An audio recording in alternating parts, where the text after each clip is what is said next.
Vem aí os médicos cubanos, 4.000 até o final deste ano. Segundo o Ministério da Saúde, os cubanos vão atuar no interior do país, em 700 municípios pobres, com um índice de mortalidade 50% maior do que a média nacional. O acordo foi acertado com a Organização Pan-Americana da Saúde, que vai repassar para o governo de Cuba os 500 milhões de reais que serão pagos pelo Brasil. Quem decide quanto cada médico vai ganhar é o regime cubano. A medida foi recebida com duras críticas pelas organizações médicas brasileiras, como já havia acontecido com o programa Mais Médicos e os planos de estender o curso de medicina de 6 para 8 anos. A vinda dos cubanos também está cercada de controvérsias. Por que eles não terão que fazer o Revalida, o exame obrigatório para todos os profissionais formados no exterior, brasileiros ou não? Por que os cubanos têm baixo desempenho nesses testes? O problema está na formação dos médicos em Cuba ou no exame, no Revalida? Faltam médicos no Brasil, como diz o governo? E o mais importante, como garantir a qualidade no atendimento?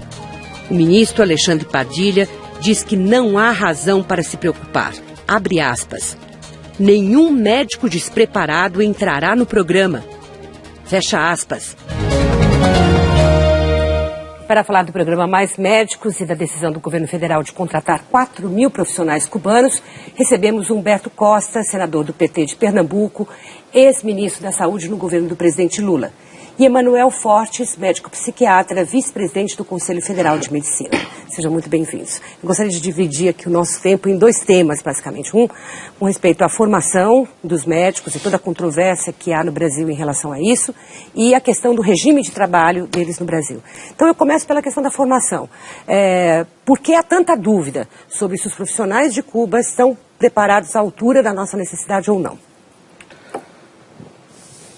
Esse aqui é um relatório que nós fizemos junto com o governo brasileiro de uma visita em 2004 à Elan. Nós passamos 16 dias em Cuba vendo todo o aparelho formador. E o que nos chamou a atenção é a divisão do curso para a formação de médicos. Quer dizer, eles formam os médicos em 2 níveis, basicamente. Um primeiro nível para a atenção básica. Esse médico ele tem uma formação bastante elementar e só pode atuar nos 6 anos. E só pode atuar na atenção básica, ele não pode ampliar essa ação. Para poder se habilitar ao exercício completo da medicina, ele faz mais 3 anos e passa a ser chamado de médico generalista. E a residência médica para a formação do especialista só depois de cumprir essa jornada. Mais ou menos isso que o governo brasileiro tentou fazer aqui. Só que tem uma diferença. O médico brasileiro, ele é formado numa amplitude muito maior, as diretrizes curriculares para o curso de medicina de 2002 estabelece esses critérios. O médico precisa ter uma habilidade que vai para além da atenção básica. Se o aparelho formador brasileiro forma deficientemente, precisa sofrer uma intervenção para formar bem. Mas a nossa formação é uma formação bem mais completa nos 6 anos. Deixa eu perguntar para o senador, qual é a avaliação que o senhor tem do ensino de medicina em Cuba e se essa formação básica, para o atendimento básico, a que o doutor Manuel se referiu, é suficiente para a nossa necessidade? Bem, primeiro nós não vamos receber apenas médicos cubanos, nós vamos receber médicos de outras nacionalidades, portugueses, espanhóis, argentinos. Então aqui realmente o grosso é de médicos cubanos. Eu também tive a oportunidade de conhecer o processo de formação de médicos lá em Cuba. E eu posso dizer, sem medo de errar, que eles são extremamente bem preparados. Inclusive os que vêm para cá são médicos experientes, alguns com mais de 15 anos de formação, com experiência de terem participado de missões e de programas semelhantes na África, na América Latina e em outros lugares. Muitos deles são doutores, não sei se todos sabem, muitos deles são doutores, mestres, professores, os que estão vindo para cá. Eu acho que há um preconceito, os 4 mil, em primeiro lugar. Não todos, 400? Não todos. Entre esses 400 iniciais, uma boa parte deles são médicos com uma formação bem avançada. Segundo, eles estão vindo aqui para fazer o quê?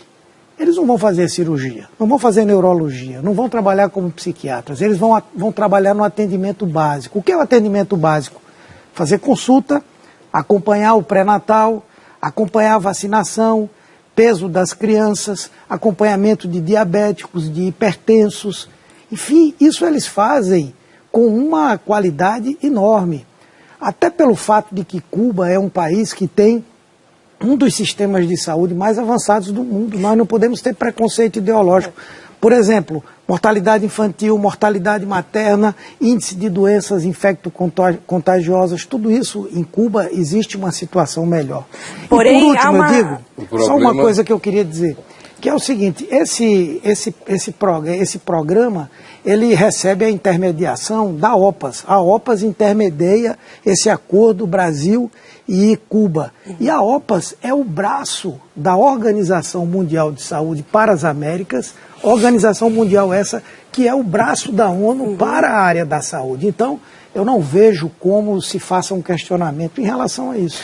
Mas nós estamos questionando a não aplicação dos critérios que foram pactuados pelo Ministério da Saúde e da Educação para autorizar o exercício profissional de qualquer médico que venha para o Brasil. Nós não estamos dizendo que os médicos são mal-vindos, nem tem preconceito, de forma alguma. O que nós temos é uma percepção, uma preocupação de que o governo trate de uma forma diferenciada médicos que vão assistir as pessoas no Brasil. Quer dizer, dominar o português é essencial, isso daí está na lei brasileira. A lei brasileira exige a proficiência na língua portuguesa para que se compreenda o que se está tratando. E o Revalida foi fruto de um pacto. Está lá, isso foi um pacto e foi decorrente desse documento junto com o Ministério das Relações Exteriores e com o Ministério da Educação e da Saúde. Então, quando é do interesse do governo, o governo faz coisas que contrariam a lei. Então, nós estamos, naturalmente, reivindicando que aplique-se os critérios, traga 3, 5, 10 mil para o Conselho Federal de Medicina e demais entidades médicas. Isso não tem realmente qualquer relevância, quantos quiser trazer, mas desde que respeite as leis brasileiras. Há uma crítica também de que, digamos, há uma outra agenda, que é a repatriação dos brasileiros que foram estudar em Cuba. Há vários, não sei exatamente quanto número, mas estima-se mais ou menos uns 100 alunos por ano na ELAN, justamente, nessa escola que acolhe os estrangeiros. E que eles, então, nunca conseguiram revalidar o diploma aqui na volta e agora teriam uma chance de trabalho. Quer dizer, confere essa preocupação? Esses brasileiros terão agora, sim, a chance de serem repatriados ou de poderem atuar no Brasil?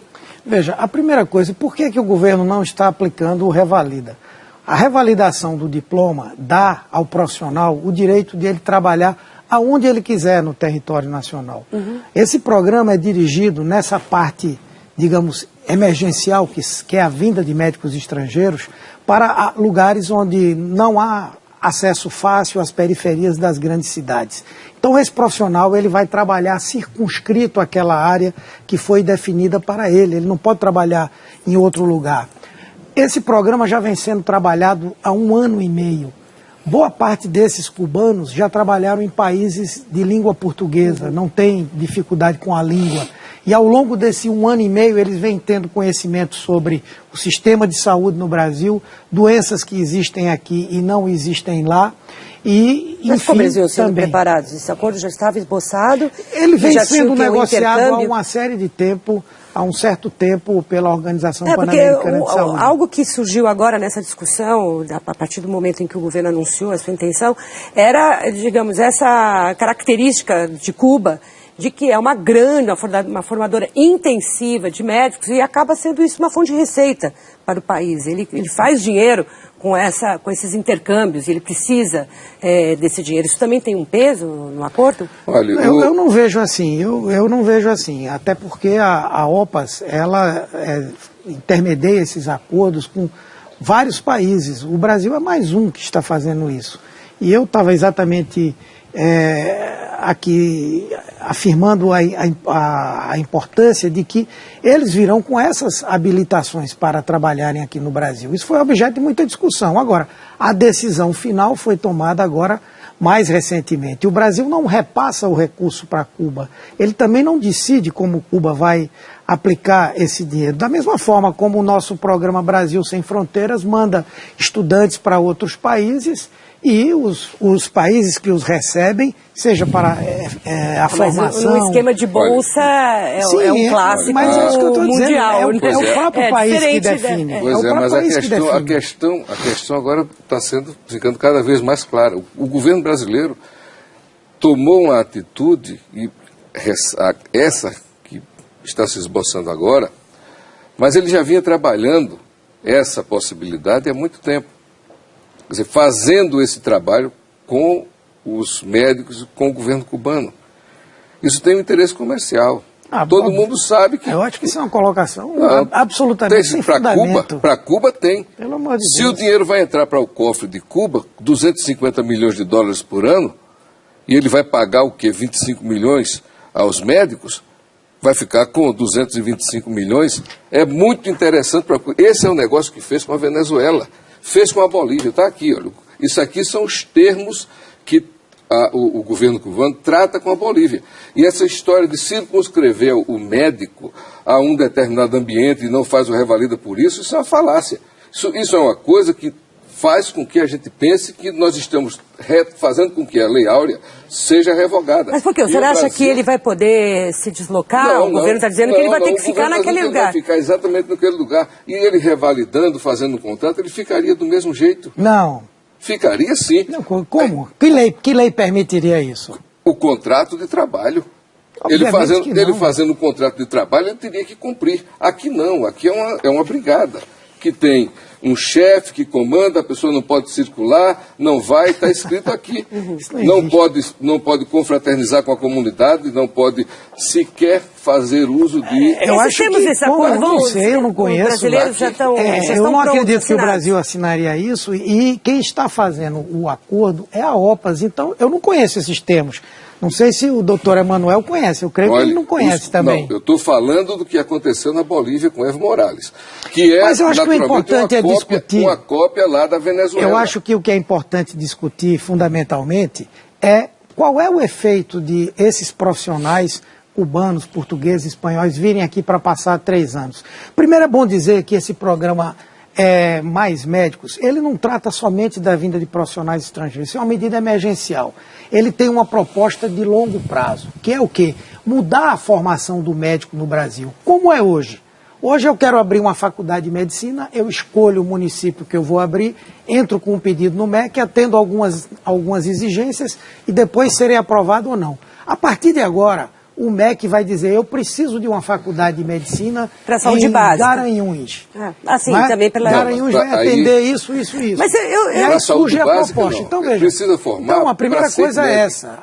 Sim, por isso que eu estou dizendo, a proposta é mais ampla, não é somente trazer médico. Agora, mudar uma geografia das universidades. Os médicos, eu sou médico, eu quero até dizer isso, não tenho nenhum preconceito contra médico. Mas eu pergunto o seguinte, eles produzem vários argumentos. O argumento anterior é que, como é que vai mandar esse pessoal se não tem infraestrutura lá? Qual é a infraestrutura que um profissional, para fazer isso que eu falei, atenção básica, ele precisa? Ele precisa de ter uma unidade básica com o mínimo de equipamento, ele precisa ter uma farmácia básica, ele precisa ter uma telemedicina para ele poder fazer consultas a outros profissionais, ele precisa ter um lugar para onde ele possa mandar aqueles casos que não se resolvem na atenção básica e ele precisa ter acesso ao SAMU, por exemplo, para fazer resgate. Veja que situação. O governo sabe de tudo isso, inclusive o senador Mas essa é uma das exigências. Foi ministro, o senador foi ministro e não conseguiu fazer isso enquanto ministro para que os médicos brasileiros trabalhassem. Eu fui presidente do Conselho Regional de Medicina de Alagoas, produzi relatórios completos para mandar para as secretarias de Estado da Saúde, e o que a gente encontrava, inclusive eu próprio reputo que nós contribuímos para que essa situação se instalasse, porque nós toleramos a implantação da atenção básica no Brasil, dos programas de saúde da família, naquelas circunstâncias, porque nós entendíamos e queríamos que o Brasil, precárias, queríamos que o Brasil superasse essa crônica deficiência de acesso. E o que é que nós encontramos? As pessoas sendo atendidas em casas velhas e abandonadas, na zona rural, em galpões. O governo está reformulando todas as unidades básicas de saúde do Brasil. Mas a comunidade médica se queixa da lentidão da melhora. Não, é um processo. Agora, eu queria... Não é processo não, rapaz. Essa questão da infraestrutura... O negócio está em 2000. Em 2000. E não se restringe somente a isso, não, Mônica. O que o Brasil fez com a medicina brasileira não foi, isso aí não é do PT, não, isso vem desde Fernando Henrique, desde que se criou o Sistema Único de Saúde. O Brasil desinvestiu em algumas estruturas. Quando se fala no Brasil com os hospitais lotados de urgência e tudo mais, é porque toda a atenção que está na média complexidade, sofreu com as ações do Ministério da Saúde de não corrigir a remuneração, de não consertar os hospitais próprios que tem no Rio de Janeiro. E a visão que a população e que a imprensa tem é desse caos existente, mas não fala, diz que é o médico que é responsável e não é, é o Ministério da Saúde. Uma das razões desse caos é que muitos problemas que poderiam ser resolvidos com o atendimento básico terminam indo para as emergências, terminam indo para as UPAs.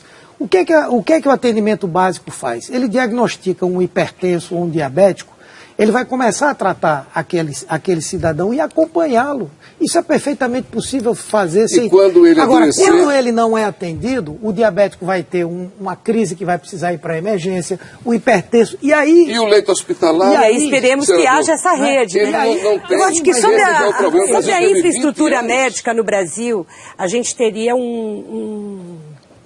enfim, vários programas, porque os problemas são infindáveis, mas eu gostaria um pouco de voltar à questão dos médicos cubanos, que é o nosso tema, porque uma outra das grandes preocupações é justamente o regime de trabalho no Brasil, a diferença que vai haver entre um médico que vem escolhido pelo governo cubano com um salário que não conhecemos, que vai trabalhar para fazer a mesma função que alguém que vai receber seus 10 mil reais no município próximo, de repente.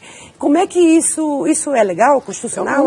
Eu não sei em que termos esse acordo é feito, eu não sei quanto esses profissionais de Cuba vão receber. Mas saberemos? Compete a nós, Brasil, saber? Eu acredito que é importante saber, não é? Embora, como eu disse, eu acho que cada país tem uma determinada política, e essa política que o Brasil estabeleceu agora por fazer esses convênios, naturalmente tem o desejo e a busca de uma garantia de atendimento à população, mas certamente não quer cultivar no Brasil relações de trabalho que não sejam relações, digamos, justas. Não é? Mas isso vai acontecer, já vai haver essa diferença, na medida em que... Eu sinceramente não posso... Mas o próprio governo brasileiro e a OPAS admitiu que o salário que vai ser pago para esse profissional é diferente desse outro que se inscreveu. Porque acho que acaba havendo dois regimes. Um, do médico que individualmente se inscreveu no programa e está disposto a aceitar aquilo, e o outro que não é no critério individual. O Brasil recebe esse grupo sem que tenha feito nenhum tipo de peneira, não é? De conferência. Então, são dois tipos de profissionais trabalhando no mesmo sistema. E isso pode ser bom para nós? Não sei a informação qual é do El País. Está aqui.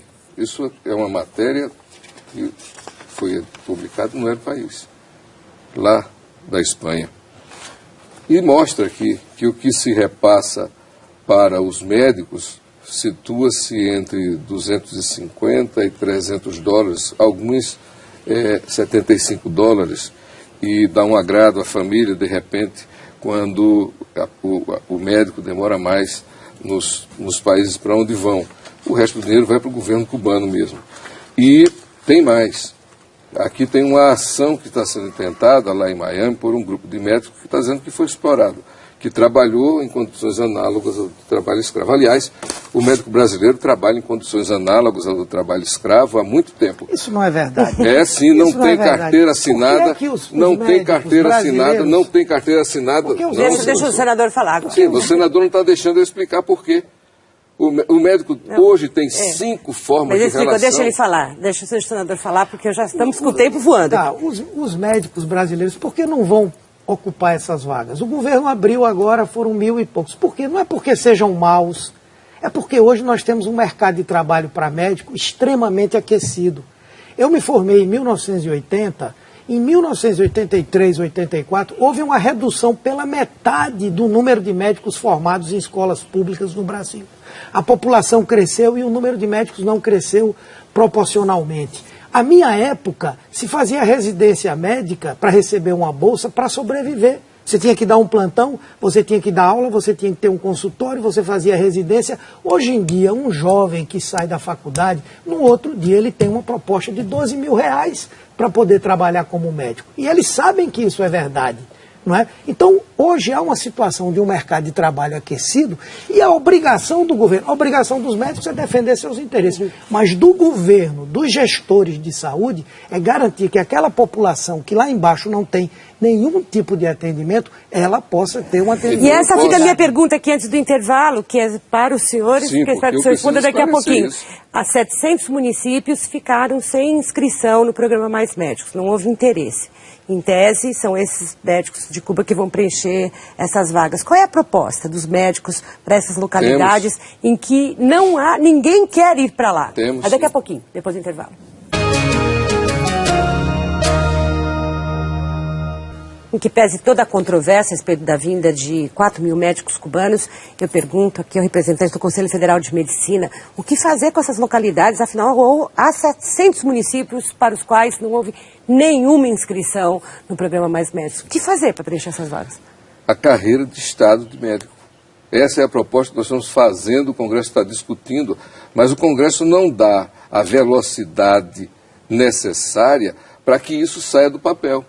É necessário que isso saia do papel rapidamente. Mas basta uma carreira, um concurso para que o médico se interesse em ir? Um concurso com salário, estabilidade e a carreira começa lá distante e vai se aproximar dos locais com melhor infraestrutura, como é a carreira de juiz, de delegado, de promotor. É necessário que o governo compreenda que os médicos estão brigando essencialmente para que o Brasil dê respostas ao povo brasileiro que tenha um perfil duradouro. Precisa investir mais dinheiro, precisa dos 10%. Agora nós ficamos satisfeitos com os 25% dos royalties do petróleo para a saúde. Isso foi uma coisa que nós consideramos muito positiva.